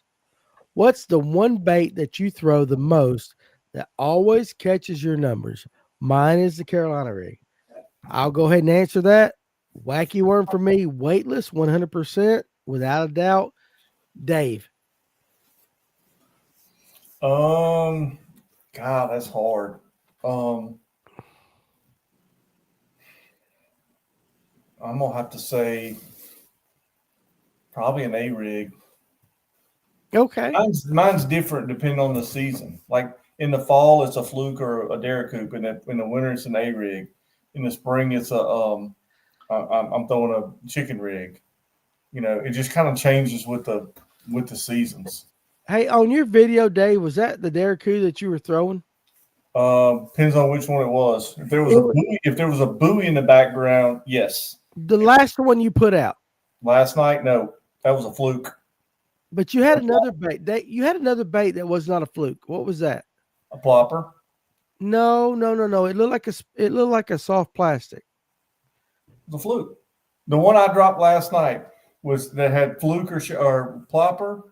That was a fluke and a plopper. That's what I called them all. Now the one before that was a Derricoop. That's looks what like a little George, and then a plopper. Okay, that's what it was. Clint, what about you? I'd say this year I've caught more fish on a crankbait than any other bait. Just deep plugs, 6XDs. But other than that, a Nico has been typically my staple. Like, you can give me a crankbait or a Nico, I'm probably going to pick a Nico on any lake. But this year, for some reason, I've just caught more fish on a crankbait than anything else. What about you, Alex? There's two that are always with me no matter what. And it's a shaky head and a spot choker underspin. And I'll rotate baits on the spot choker from like a little fluke or an echo to like an MRE, and I'll rotate those back and forth. Why do you think, Alex, that the spot choker to you is the best underspin? You can burn it, man. You can burn them suckers. You can It's burn a good the bearings. bait. It's a good bait. It's a good bait. If you got your plastic rigged right, it won't roll over. It won't blow out. I don't know what it is about them. All right. Take time on every single one of those. He does a good job. He does a good job. Silverpunk says the skip gap is the best shaky head. Yes, I like it. Alex likes it. Dave, what's the best shaky head in your mind? I'm gonna tell you, I've never thrown the skip gap. Have you not? Nope. You want me to send you some? You want some? Spot choker. You like a spot choker? Sticker. I throw a spot sticker, and then Ken found some up in Missouri. They're very similar to the spot stickers, but it's got a 60-degree line tie. It comes to the grass a little better. You want me to send you some Spros? That spot sticker's a screw lock, isn't it? No, they have both. I do not use the screw lock. The only time I use a screw lock is if I put a creature bait on there. Okay. But I'll give it up. Why? Like y'all say, y'all don't lose fish. I'll tell you why I don't lose fish. I do the same thing I do on that chicken rig. I bite that little point of that worm off. I run that sucker up here and I put one dab of Ken's glue, and I glue that worm to that head. So do I. Ken's glue. Yeah, Ken's glue. That Loctite gel. Glue that sucker up there, and what that does is when that fish gets that bait, that bait, because I go all the way through and I skin hook it, it pushes that bait up the shank of the hook, and it gets that bait out of the way. More times than not, when people lose, I've had them in a boat with me that they're losing fish on a shaky head, it's because they pull the worm down, it wads up in the bend of the hook, and they throw it. if you glue that sucker up there, I'm gonna tell you, like I said, I don't miss many on shaky head. I don't, but and that's a big part of the reason. I learned that on my own, just fishing on Lanier, because I didn't throw a shaky head until I got here. What about you, Clint? What's the best shaky head in your mind, Clint? Skip gap. You like the Spro? I mean, I was always just trying anything and everything, and I think the skip gap's the best one I've used. I like it too. Cranking and yanking. I usually have 3 rods on deck. 1 top water, 1 mid water, 1 bottom lure. Whichever gets bit first, I stick with that depth. Okay. Going off cranking and yanking. And let's talk about, like, if you're going out tomorrow, Clint, you start with this. What is your top water? What's your mid depth? What's your bottom bait? And then Dave, and then Alex. I go top waters and OG.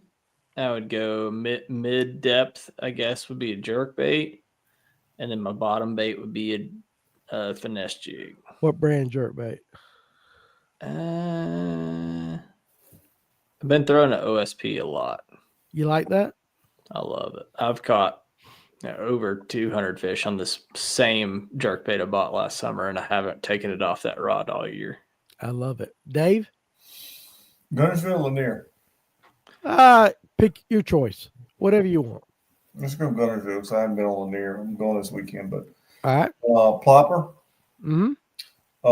A-rig, and then my bottom bait is probably going to be a shaky head. Okay. All right. Fair enough. Alex? The top water is going to be the Evergreen SB 105.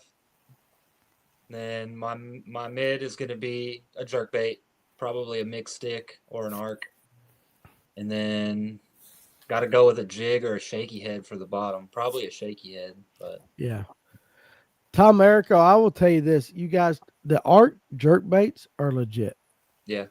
They're legit. And the best thing about an arc is the price. The price point for the average guy is perfect. And we know about how expensive things are these days. What is it? $9.99, Alex? I'm about Yeah, right? I think they're $9 or $10, yeah. You can't beat that. Now, a lot of you guys are saying I'll have to try the skip gap. Mm-hmm. Alex, you go with this. I've never had a problem hooking a fish with a skip gap, even when it was just a Gamakatsu before Spro took it over. Because that, it was a Gamakatsu bait before Spro took it over. Yep. Now it's a Spro bait. To me, that's the best, shaky head on the market. When did Spro come back out with them? It was this year, right? Yeah. I can count on one hand how many fish I've lost since I started throwing that thing. And Me and too. I can do it on this hand.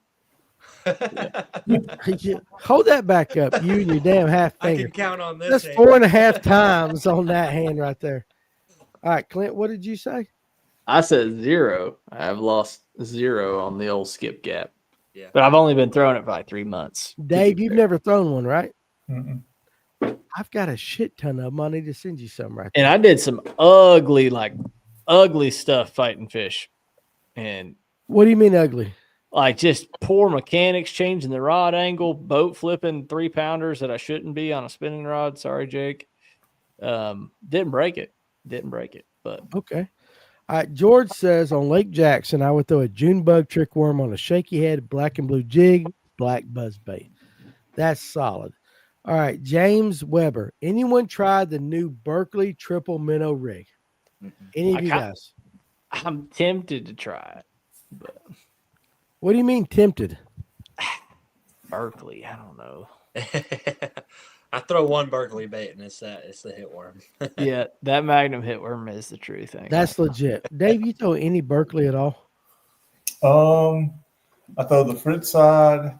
I tell you one I really like. I'm gonna tell you it's a big deal. It's Jaywalker top water bait, It's a good bait. It's a good bait. and it comes with good hooks. That's the other thing. They got those fusion hooks on there, so you don't have to change the hooks. A lot of times you'll have to, like the Strike Kings, especially on Lanier, if you get a big 4 or 5 pound spot run up there and eat it, you better check the hooks.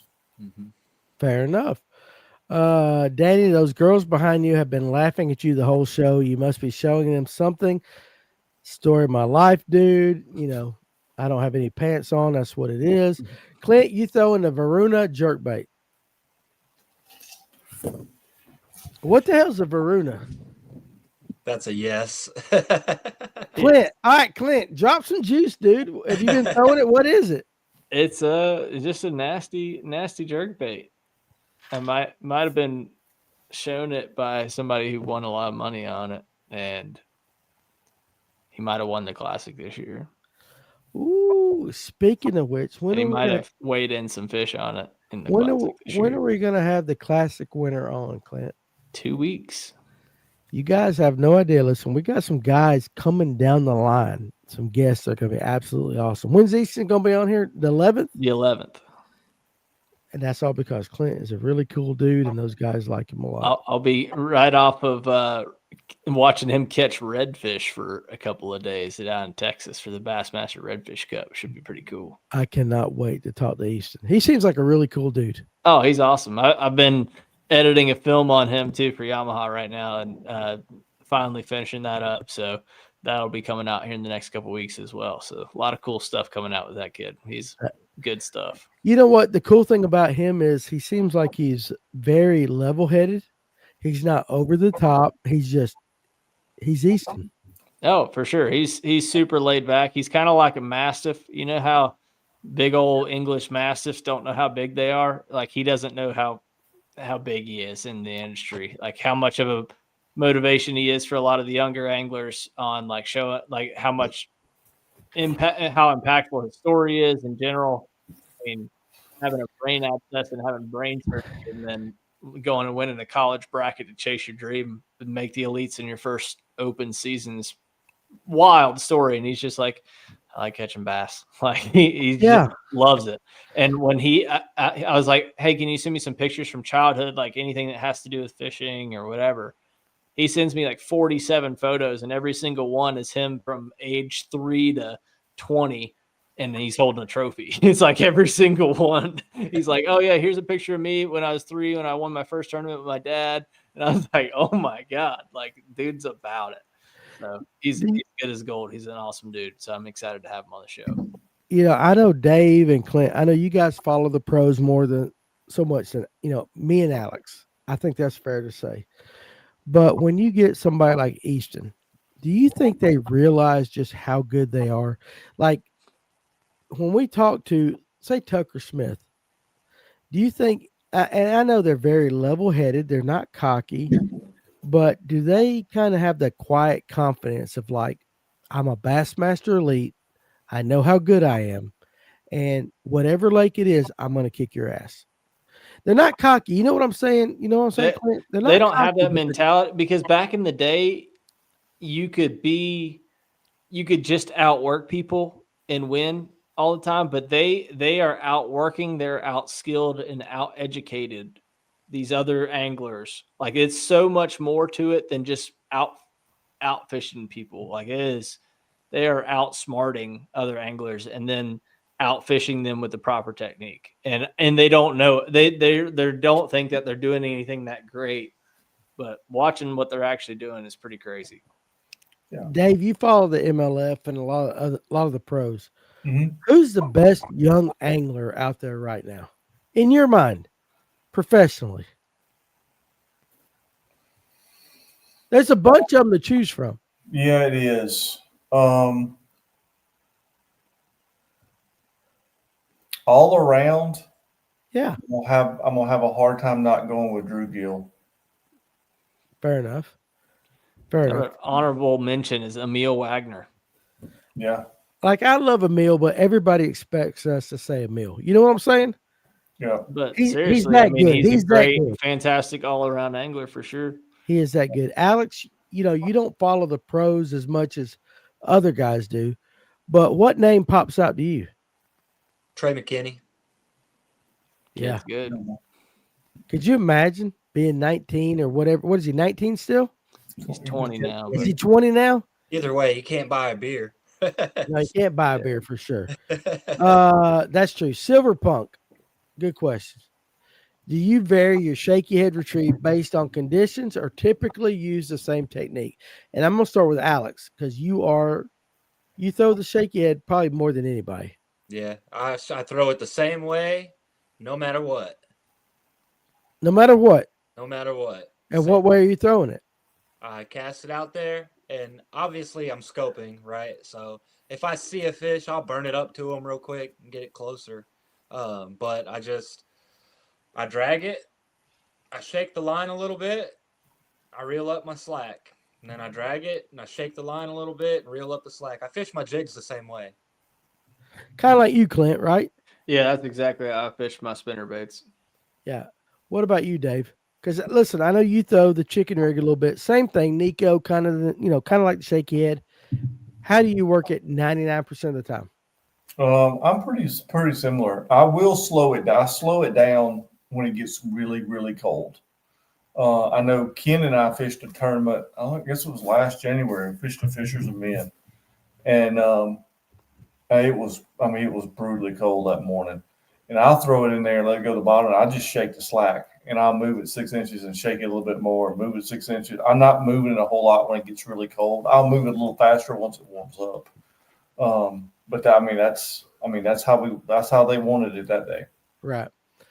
Darren wants to know, Alex, what happened to that finger? Make up a good story, dude. I cut it on a table saw. No, dude, you got like an alligator, something like that. Be like, see that blonde on the right and Danny's thing? She bit it off. Oh my goodness, guys, I'm buzzed out of my mind. Next time Danny stands up to go pee, make sure you close the back side of your bed sheet. You guys had no idea I just pissed in a damn bottle right here beside me. I'm that good right there for sure. Easton is a good dude. Marshaled for him on Hartwell this year. Tucker Smith has won more money, and that's what the game is. At the end of the day, it's winning. Aaron says, I like the NFL. Guys are bigger, stronger, faster than when they were 10 years ago. Probably, I don't know how that relates to professional fishing, but well, a lot of them too. They don't ever. This is one of the things that you'll notice with all the very good ones. They are never satisfied. Yeah, no, for sure. The ones that are on top are never satisfied. They think they need to work harder, do more, find more, all the things. The ones that are satisfied with kind of where they are, they seem to kind of drift off. Makes sense right there. Kurt says, my shaky head technique fluctuates depending mostly on how many coffee and Zens that I've had. Any of you guys have that experience right there? No. You stay the same no matter what, Clint? The only time is like the first hour of the tournament. Sometimes I'm too jitterbugged and fired up, and I'll work it way faster than I need to. But I got you. I got you there. My shaky head retrieve is 4 shakes, reel the slack. Makes sense. All right, so guys, I'm going to give you this final question for the night because the bed is looking really good right across from me right now. It looks good, dudes. It is what it is. All right, so Dave, quit poking that damn thing at me. Dave, next couple of weeks, what are you concentrating on?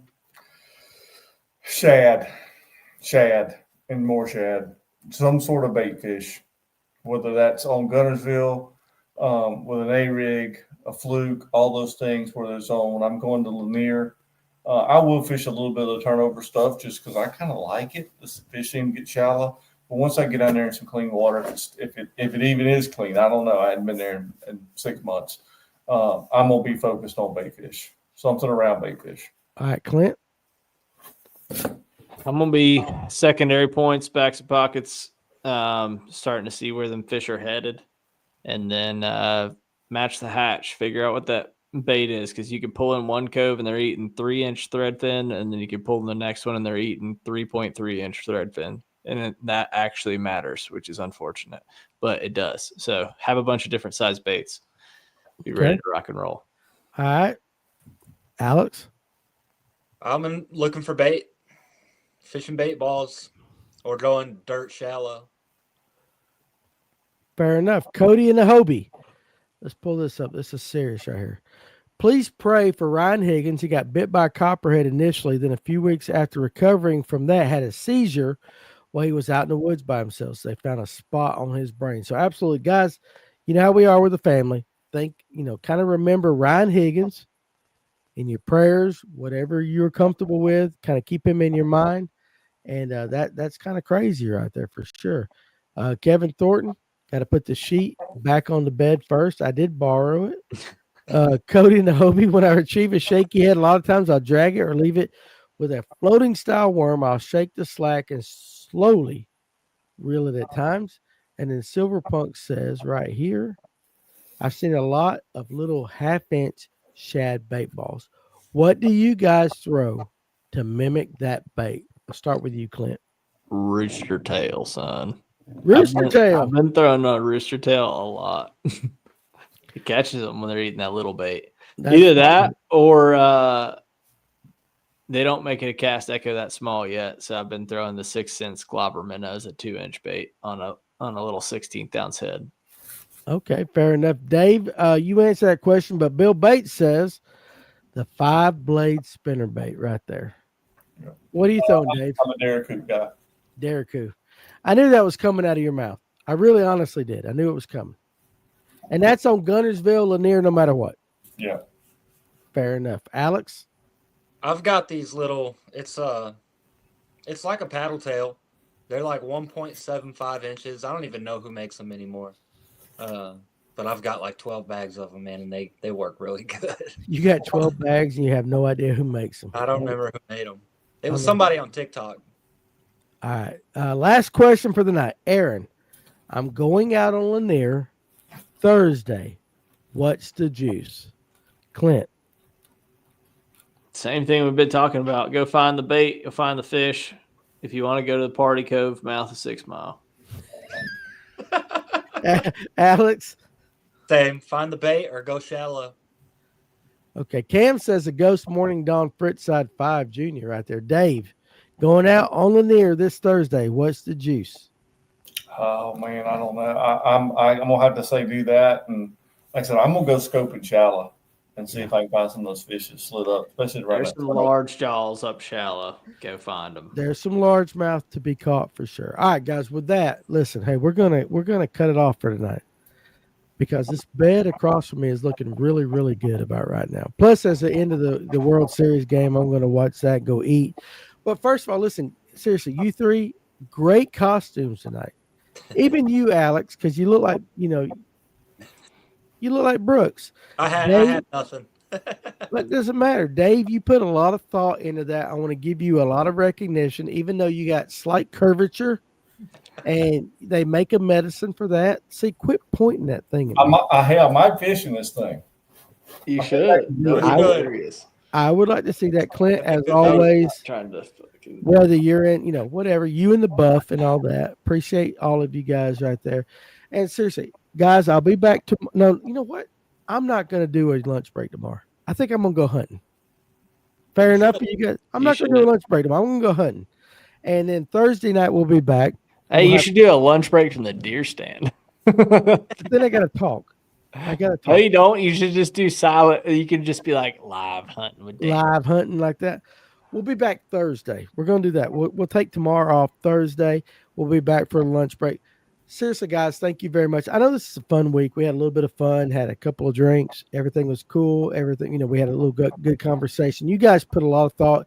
Well, Dave did in his costume and everything like that. I want to give Dave credit because last year you came with the Darth Vader. This year you upgraded a lot. I don't know if the Thursday night crowd is going to be near as good. Well, I mean, what's Kevin Thornton going to dress up like? I don't know. He better. He's Grumpy Earl in. Dave's using a Viagra box. Dave is using the Viagra box. Regardless, listen, guys, the cool thing about this show is I know that we can go out, we can do a show, we can have some fun. You guys show up, have a couple of drinks, we talk, everything's fun. And that's why I like, getting with you guys all the time. So I appreciate you guys joining me tonight. You guys in the comment section, fantastic. It's going to be a fun week this week.